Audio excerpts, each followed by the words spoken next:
Bien, tome su asiento. Vamos a continuar con el libro de doctrina. Habíamos visto hasta la lección número 16 sobre la vida eterna. Vamos a comenzar en el nombre del Señor Jesucristo la lección número 17. El título de esta lección es Objeciones a la doctrina de la vida eterna. Como decíamos, la palabra eterna significa sin fin, sin final. Y encontramos en los evangelios, el mismo Señor Jesús utilizó esta expresión: el que cree en mí tiene vida eterna. No, en ningún lado dice tiene vida prestada. Esto echa por tierra la doctrina de que la salvación se puede perder. Eso no es bíblico. Y precisamente, tanto en esta lección como en la lección número 18, las dos lecciones hablan de las objeciones y cuál es la explicación bíblica de algún pasaje que da lugar a malos entendidos. Así que necesitamos, como siempre, la guía y la revelación del Espíritu Santo para interpretar. Así que comenzamos con la lección número 17. Tiene por subtítulo: algunos sostienen que la doctrina de la vida eterna da libertad para cometer pecado. Alguno tiene ese concepto. Y habíamos estado ya viendo en la lección anterior acerca de la vida eterna, y una de las cosas que consideramos que la vida eterna es el Señor Jesús. Primera de Juan 5 y el versículo 11 dice: y este es el testimonio que Dios nos ha dado, vida eterna. Y esta vida está en su Hijo. En ningún lado dice que está en las obras. Como aclaré el día de ayer y cada vez que se presente la oportunidad vamos a aclarar. Esa enseñanza de la salvación por obra es una enseñanza que viene del catolicismo, que es una doctrina de error. Y esa doctrina se metió lamentablemente en el Evangelio. La palabra de Dios nos enseña que la salvación es por fe, es por creer. Aquel que estuvo en la cruz junto al Señor Jesús, ¿qué obra pudo hacer? Sino solamente creer. Y el Señor le dijo: hoy estarás conmigo en el paraíso. Así que solamente por creer. Primera de Juan, habíamos leído capítulo 5 y el verso 11. Podemos leer también el verso 12. El que tiene al Hijo, tiene la vida. El que no tiene al Hijo de Dios, no tiene la vida. Versículo 20, más claro aún. Primera de Juan 5 y el verso 20 dice: pero sabemos que el Hijo de Dios ha venido y nos ha dado entendimiento para conocer al que es verdadero, y estamos en el verdadero, en su Hijo Jesucristo. Este es el verdadero Dios y la vida eterna. Así que habíamos visto ya la provisión de Dios, y ahora vemos aquí cómo refutar las objeciones a la doctrina de la vida eterna. Cristo mismo es la vida eterna, es la vida resucitada de Cristo dentro de nosotros. Su naturaleza es perfecta, santa, eterna, y Él es amor. Y dice, para los que toman nota, 1 Corintios capítulo 13 y el versículo 8, el amor nunca deja de ser. El amor nunca deja de ser. Otro punto que vale la pena considerar: la provisión de Dios a través del Señor Jesús. Y vamos a leer 3 porciones que están en el Evangelio de Juan. Vemos la provisión de Dios. Juan 3, verso 16 dice, porque de tal manera amó Dios al mundo, que ha dado a su Hijo unigénito, para que todo aquel que en él cree no se pierda, mas tenga vida eterna. Notamos el énfasis en esta expresión, vida eterna. Si fuera que la salvación se pierde, diría para que tenga vida, y quedaría ahí nomás. No utilizaría la palabra eterno, porque como dije, la palabra eterna significa sin final, sin final. Ahí no tiene nada que ver nuestras obras, ni siquiera nuestros hechos. Eso tiene, como vamos a considerar, que ver con nuestras recompensas en el cielo. Eso es otra cosa. Pero la entrada al cielo está asegurada por el sacrificio del Señor Jesucristo. Juan capítulo 5 y el verso 24. Ya habíamos considerado en otras ocasiones cuando algo aparece expresado de esta forma. De cierto os digo, nos habla de una verdad irrefutable. De cierto os digo. ¿Y qué es lo que va a decir? El que oye mi palabra y cree al que me envió, tiene vida eterna. Y no vendrá a condenación, mas ha pasado de muerte a vida. Note el tiempo del verbo. Ha pasado. No dice va a pasar si se porta bien. Ya pasó. Ya somos hijos de Dios. Así como en una familia todos tenemos la misma sangre y el mismo ADN. Después hay unos que se portan mejor que otros, pero somos de la misma familia. Y así también es la familia de la fe. Por eso somos hermanos, porque nos identificamos con la misma sangre, la del Señor Jesús. Juan 6, verso 27 dice, trabajad no por la comida que perece, sino por la comida que a vida eterna permanece, la cual el Hijo del Hombre os dará, porque a este señaló Dios el Padre.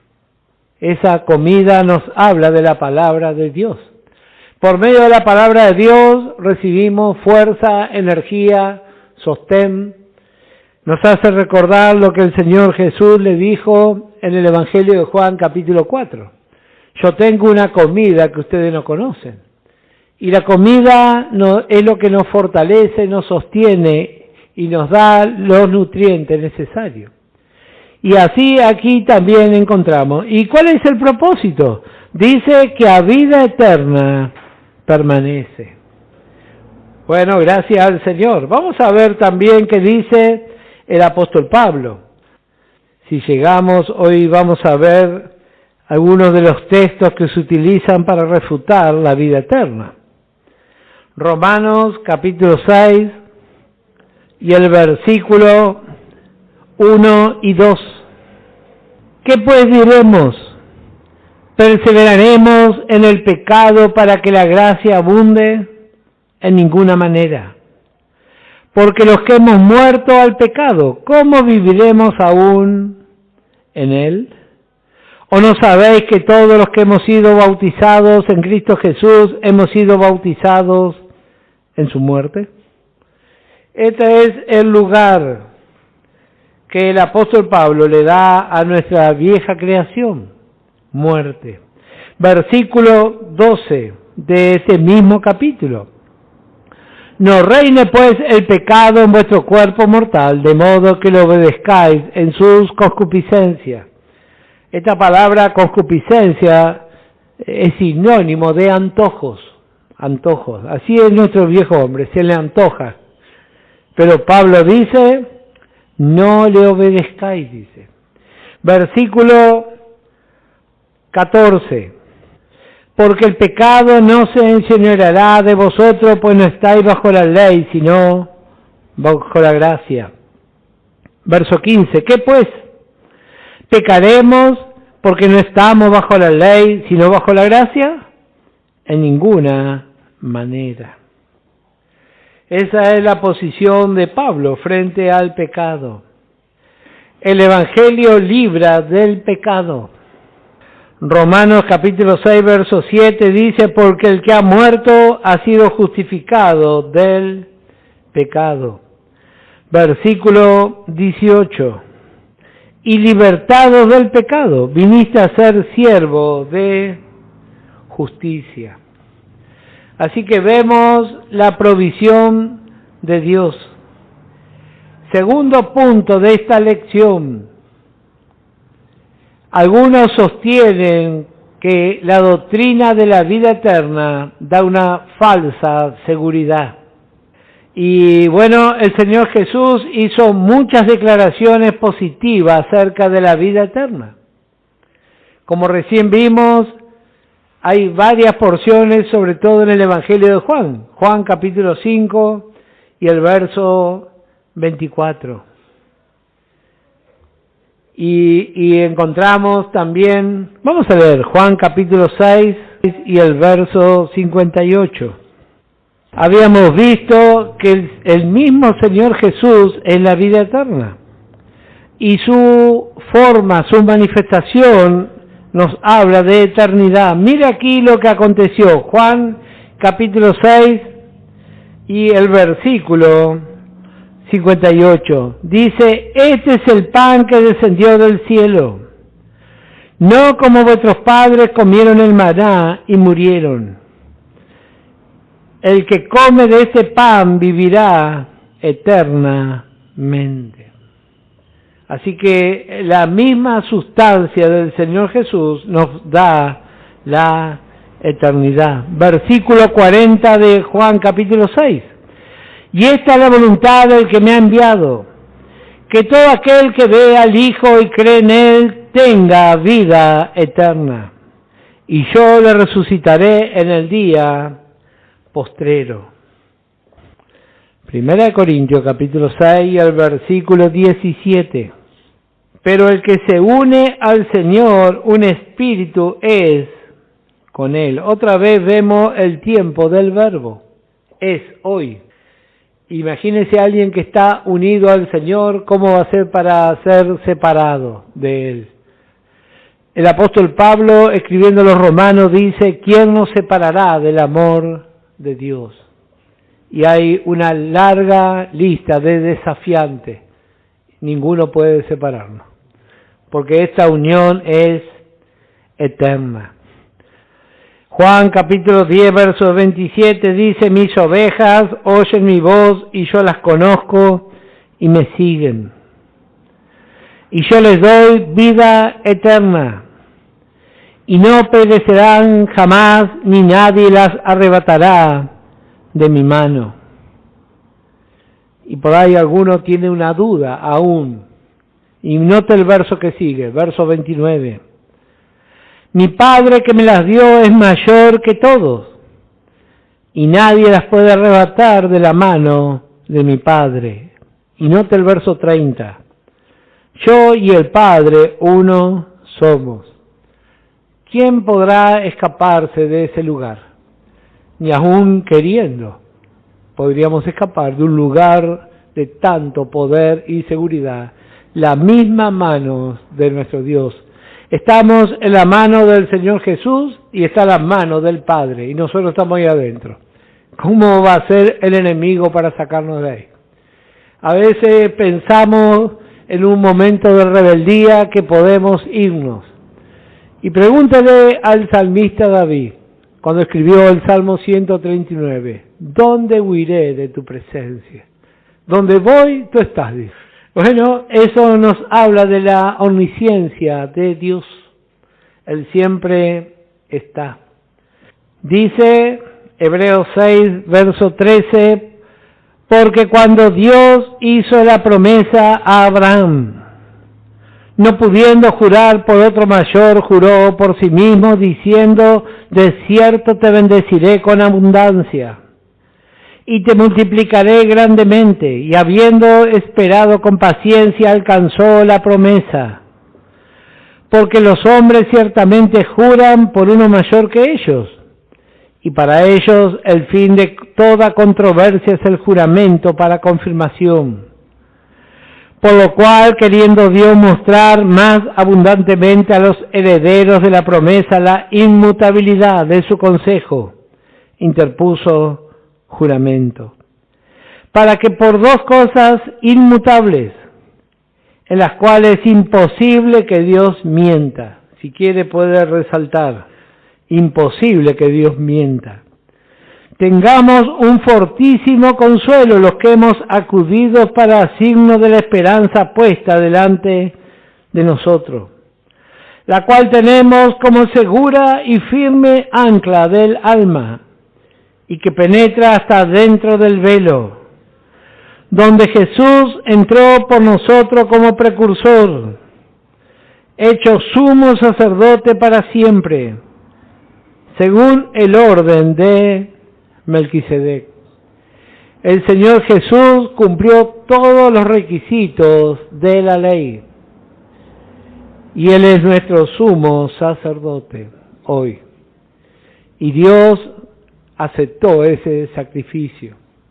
Por eso, como veíamos hace poco, el Señor Jesús es nuestro sanador, es nuestro maestro, es nuestro guardador, pero lo más importante de todo es que es nuestro Salvador, porque maestros y gente que protege hay en este mundo, pero no hay otro Salvador, solo el Señor Jesús. Él pagó el precio por nosotros. Cuando alguien dice que la salvación se puede perder, está menoscabando el sacrificio de la cruz. Está diciendo ese sacrificio no fue suficiente. Entonces preguntamos ¿para qué murió Cristo? Entonces, ¿cuál fue la idea de ese sacrificio? Bueno, el tercer punto dice, algunos tienen un velo puesto equivocadamente y sostienen que la esperanza en la doctrina de la vida eterna causa indiferencia o pereza espiritual. Romanos 5, verso 17. Pues si por la transgresión de uno solo reinó la muerte, mucho más reinarán en vida por uno solo, Jesucristo, los que reciben la abundancia de la gracia y el don de la justicia. Verso 21. Para que así como el pecado reinó para muerte, así también la gracia reine por la justicia, para vida eterna mediante Jesucristo, Señor nuestro. Dios, como veíamos al estudiar el libro de Samuel, Dios proveyó todo lo necesario en Cristo. Nuestra parte es creer y tomar la palabra de Dios. Y si eso se hace patente en nosotros, entonces no va a haber ningún tipo de pereza ni apatía. Al contrario, es tan grande y tan vasto el campo del Evangelio, donde es necesario una sana enseñanza. Y nosotros tenemos esta oportunidad de enseñar la palabra de Dios. Así que no hay ninguna posibilidad de caer en la apatía. Punto número 4. Algunos sostienen que la doctrina de la vida eterna alienta a hacer cosas fuera de la palabra de Dios. Fuera de la palabra de Dios. Recién habíamos leído Romanos capítulos 6 y el versículo 1 y 2. Se ve que ya hace 2000 años le preguntaron a Pablo, pero entonces podemos hacer lo que queremos, dice. Y la respuesta dice, de ninguna manera, dice, de ninguna manera. En la medida que vamos creciendo, entonces interpretamos lo que es la relación de amor en una familia. ¿Por qué los chicos y los adolescentes se comportan de una forma tan rebelde? Bueno, porque todavía no maduraron. Cuando maduren, si es que maduran, bueno, esperamos que maduren, van a interpretar a mamá y a papá. Pero mientras eso no ocurre, mamá y papá no saben nada. Bueno, así también es en lo espiritual. Por eso tanto énfasis que hacemos en la madurez espiritual. Y para eso es necesario estar bien alimentados de la palabra de Dios. Quinto punto. Algunos sostienen que la doctrina de la vida eterna no enseña a los creyentes a controlarse a sí mismos. 1 Corintios 11:28, por tanto, pruébese cada uno a sí mismo y coma así del pan y beba de la copa. Porque el que come y bebe indignamente sin discernir el cuerpo del Señor, juicio come y bebe para sí. Por lo cual hay muchos enfermos y debilitados entre vosotros, y muchos duermen. Si pues nos examinásemos a nosotros mismos, no seríamos juzgados. Mas siendo juzgados, somos castigados por el Señor, para que no seamos condenados con el mundo. Otra referencia para los que toman nota, Romanos capítulo 6 y el versículo 11. Y otro punto muy interesante, en Romanos capítulo 14, somos invitados a examinarnos a nosotros mismos. El espejo es la palabra de Dios. Ahí lo miramos y si recibimos el Espíritu Santo, mejor aún. El Espíritu Santo nos va a amonestar. Romanos capítulo 14 y el verso 10. Dice, pero tú, ¿por qué juzgas a tu hermano? O tú también, ¿por qué menosprecias a tu hermano? Porque todos compareceremos ante el tribunal de Cristo. Así que somos invitados a examinarnos y también la palabra de Dios nos amonesta que vamos a ir todos al tribunal. 2 Corintios en el capítulo 5 y el versículo 9. Por tanto, procuramos también, o ausentes o presentes, serle agradables. Porque es necesario que todos nosotros comparezcamos ante el tribunal de Cristo, para que cada uno reciba según lo que haya hecho mientras estaba en el cuerpo, sea bueno o sea malo. El tribunal de Cristo. Tanto se habla acerca de este tribunal. Como sabemos, en la Biblia encontramos varios tronos. Uno es el tribunal de Cristo, donde vamos a ir todos los hijos de Dios. Otro es el tribunal, el gran trono blanco. Ahí no hay creyente, ahí son todos condenados. Pues si usted lee la Escritura va a leer lo que el Espíritu Santo le inspiró a Juan. Dice, vi muertos, dice, grande y pequeño, pero todos muertos. Ese es otro, ahí no vamos a estar nosotros. Después está el tribunal de las naciones. Pero volviendo a este tribunal, al de Cristo, ¿dónde está este tribunal? Bueno, si usted lee Apocalipsis capítulo 2 y Apocalipsis capítulo 3, vamos a ver las 7 iglesias. ¿Y qué dice la Escritura? Que Juan vio que Jesús caminaba dentro de los candeleros, dice. Dentro de los candeleros. El candelero, ¿para qué se usaba? Era la luz que había en el tabernáculo. O sea que en el candelero se podía ver todas las cosas. Y el juicio nuestro es hoy. Hoy es el juicio de los hijos de Dios. A veces caminamos pensando que el tribunal va a ser a futuro, pero el tribunal es hoy. Por eso la importancia que juzguemos nuestra vida, que juzguemos. A veces pensamos que a futuro va a haber tiempo, pero dice Apocalipsis que Juan le vio al Señor Jesús que caminaba entre los candeleros, dice. Y la esposa va a salir en la primera fila porque ya fue aprobada su vida. Así que este es nuestro tiempo de prepararnos. Él está examinándonos hoy, en este momento. Estamos en su tribunal. El que ve todas las cosas, pero también es el que preparó todo lo necesario para nosotros. Lección número 18. Vamos a comenzar el capítulo que sigue, que sigue hablando de las objeciones a la doctrina de la vida eterna. Primer punto. Algunos sostienen que somos adoptados y no hijos verdaderos.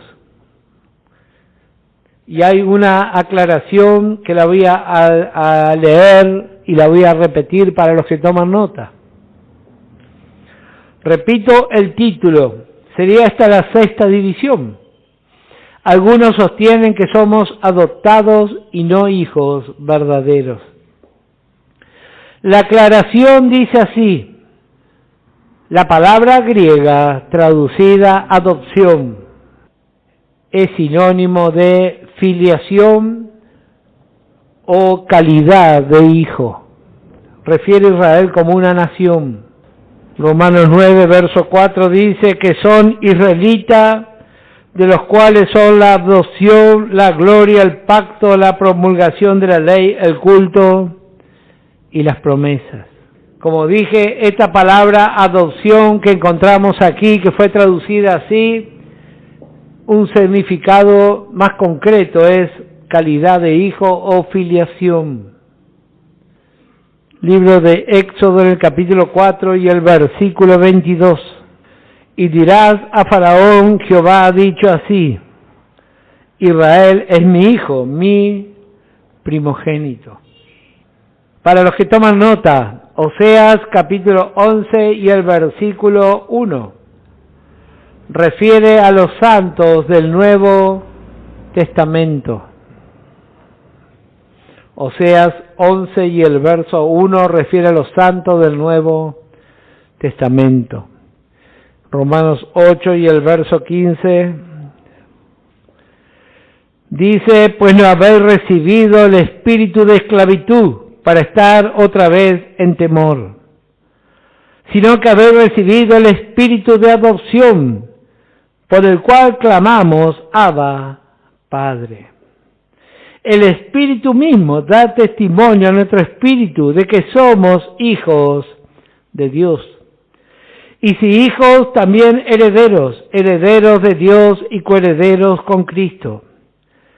Si es que padecemos juntamente con Él, para que juntamente con Él seamos glorificados. Pues tengo por cierto que las aflicciones del tiempo presente no son comparables con la gloria venidera que en nosotros ha de manifestarse. Porque el anhelo ardiente de la creación es el aguardar la manifestación de los hijos de Dios. Porque la creación fue sujetada a vanidad no por su propia voluntad, sino por causa del que la sujetó en esperanza.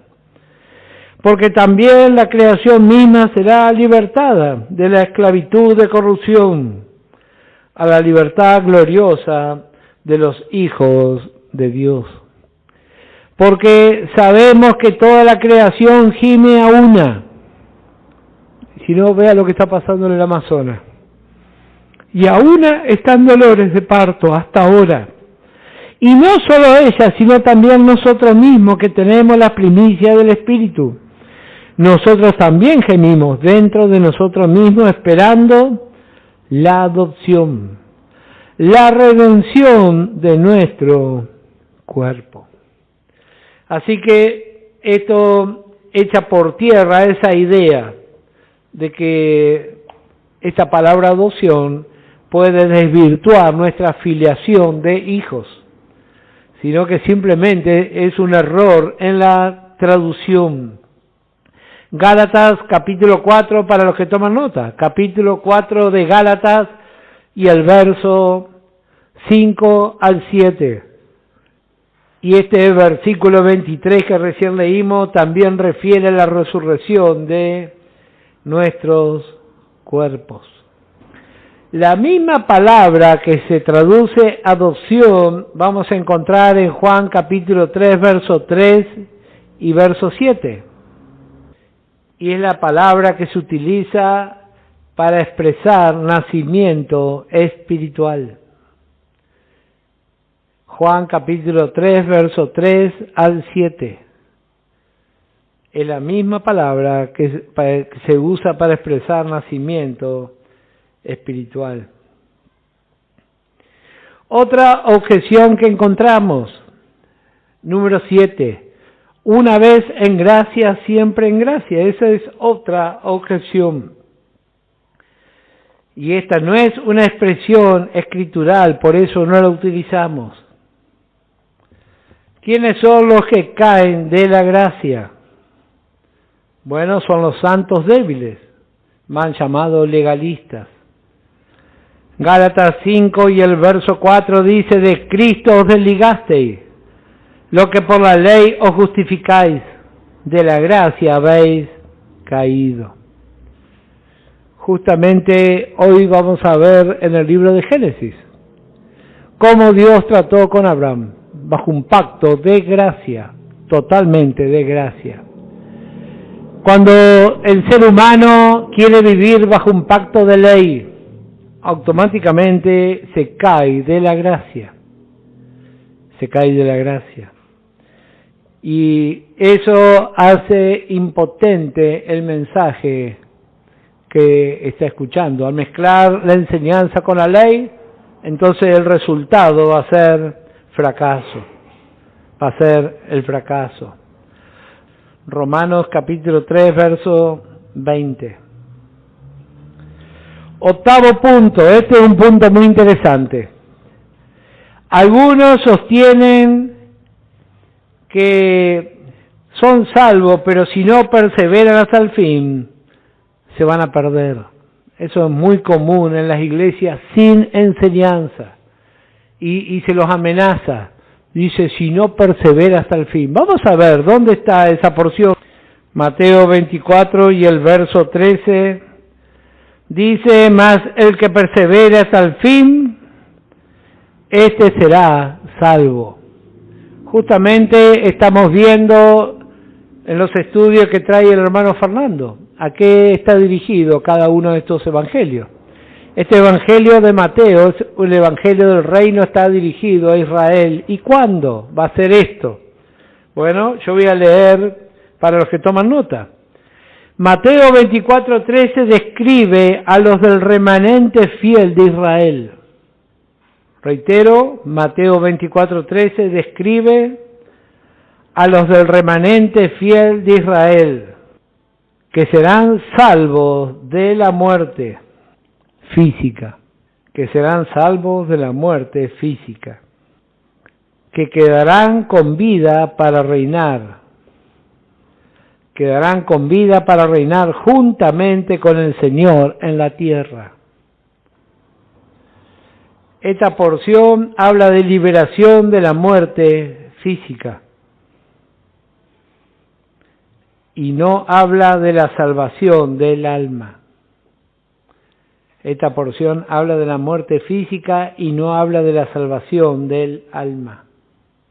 Como dije, insistimos, refiere a preservar con vida física hasta el fin de la gran tribulación. Por eso siempre ponemos ejemplos naturales para interpretar cosas espirituales. Un día me dijo un pastor, me dice, cuando uno no interpreta la palabra de Dios, es como alguien que está en una farmacia y ve los estantes llenos de medicamentos y no sabe para qué son. Y capaz que toma uno y lo entrega y causa un desastre. Bueno, así también pasa con la palabra de Dios. Por eso tenemos que estudiar y saber para qué es cada porción, a quién corresponde y en qué tiempo. Entonces, como dice el apóstol Pablo, vamos a ser obreros útiles, obreros aprobados. Bueno, gracias al Señor que tenemos esta oportunidad. Hebreos capítulo 6 y el versículo 4. Otra porción que muchas veces es usado para atacar la enseñanza de la vida eterna. Mire cómo dice esta porción, Hebreos capítulo 6, verso 4. Porque es imposible que los que una vez fueron iluminados y gustaron del don celestial y fueron hechos partícipes del Espíritu Santo, y asimismo gustaron de la buena palabra de Dios, y los poderes del siglo venidero y recayeron, sean otra vez renovados para arrepentimiento, crucificando de nuevo para sí mismo al Hijo de Dios y exponiéndole al vituperio. ¿De qué habla esta porción? Esta porción habla de los rechazadores del Evangelio. No encontramos ninguna referencia a que está hablando de creyentes o de renacidos. Note cómo el Espíritu Santo hace mención. Dice, fueron iluminados y gustaron. Hay mucha gente así. Va a una iglesia, se siente atraído y muchos reciben alguna bendición. Algunos hasta han sido sanados, pero nunca recibieron al Señor Jesucristo. De eso está hablando. Son iluminados, son bendecidos, pero no son renacidos. Entonces, no hay otra expectativa para ellos. Dice. Ellos ya tuvieron su oportunidad. No hay otra puerta de salvación que no sea el Señor Jesús. Y esa gente son rechazadores. Rechazadores. Bueno, así que vimos el énfasis. ¿Qué es exactamente la vida eterna? Bueno, creo que los pasajes que hemos leído, sobre todo en 1 de Juan capítulo 5, versos 11, 12 y 20, encontramos que está bien claro que la salvación es una persona, el Señor Jesús. Si decimos que podemos perder la salvación, decimos que el Señor Jesús se puede perder también. Y para confirmar esto, Lucas capítulo 2, Evangelio de Lucas capítulo 2 y el verso 30. Está hablando aquí de un hombre llamado Simeón, un anciano. Y dice Lucas capítulo 2 y el versículo 28, él le tomó en sus brazos y bendijo a Dios diciendo, ahora Señor, despide a tu siervo en paz, conforme a tu palabra, porque han visto mis ojos tu salvación. ¿Quién estaba en sus brazos? El niño Jesús. Así que la salvación es el mismo Señor Jesús, es una persona. Salmo 27 y el verso 1. ¿Qué revelación recibió David? Él dijo, Jehová es mi luz y mi salvación. ¿De quién temeré? Jehová es la fortaleza de mi vida. ¿De quién he de atemorizarme? Cuando vemos lo que el Espíritu Santo muestra a través de la Escritura acerca del Señor Jesús, vemos cada vez más grande su obra y su persona. Cuando alguien sostiene que la vida eterna depende de nosotros, está menoscabando la obra de Cristo. Recordamos lo que dice la palabra de Dios. El Señor Jesús está sentado a la diestra del Padre. ¿Y por qué una persona está sentada? Porque está tranquilo. Porque si estuviera intranquilo estaría parado, caminando, mirando. Imagínense si la salvación dependiera de mí o de usted. No se sentaría nunca el Señor. ¿Qué van a hacer esto? Pero la Biblia dice que Él está sentado. Porque Él sabe que su obra en la cruz fue perfecta, una vez y para siempre. Así que nosotros solamente nos queda agradecer al Señor e interpretar realmente la palabra de Dios como Dios quiere que interpretemos. Que el Señor le bendiga ricamente.